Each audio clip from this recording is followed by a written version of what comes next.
Day 3 of 30 days gifting products பார்க்கலாமா?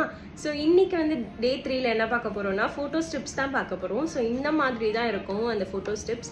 இப்போ வந்து ஆல் ஓவர் த இன்டர்நெட் இது கொஞ்சம் ஃபேமஸாக போயிட்டுருக்கு இல்லையா? ஸோ அதனால் நம்மளும் வந்து லான்ச் பண்ணிடலாம் அப்படின்னு பார்த்தோம். அநியாயத்துக்கு 300-400லாம் வந்து சொல்கிறாங்க. ஸோ அவ்வளோலாம் கிடையவே கிடையாது. நீங்கள் உங்களோட ஃபோட்டோஸை வந்து இந்த மாதிரி சென்ட் பண்ணிங்கன்னா அண்டர்குள்ளேயே நம்ம வந்து இது பண்ணி கொடுத்துடலாம்.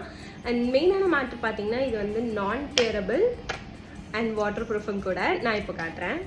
ஸோ இந்த மாதிரி பாருங்கள், வாட்டருக்குள்ளே நீங்கள் டிப் பண்ணி இதை எடுத்தீங்கனாலுமே இந்த ஃபோட்டோஸ் வந்து ஒன்றுமே ஆகாது.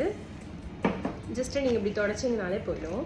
ஸோ இது வந்து வாட்டர் ப்ரூஃபும் கூட அண்ட் நான் டேரபிளும் கூட. ஸோ உங்களோட ஃபோட்டோஸ் இல்லை உங்கள் லவ்டு ஒன்ஸ் கூட இருக்க ஃபோட்டோஸ்லாம் வச்சு நீங்கள் இந்த மாதிரி கஸ்டமைஸ் பண்ணி க்யூட்டாக வாங்கிக்கலாம். இதிலே வேணும்னா நீங்கள் சின்ன சைஸ் கூட வாங்கிக்கலாம். அதை பற்றி நான் நாளைக்கு போடுறேன். ஸோ இதை பற்றி நான் மோர் டீட்டெயில்ஸ் கேட்கணும் அப்படின்னு நினச்சிங்க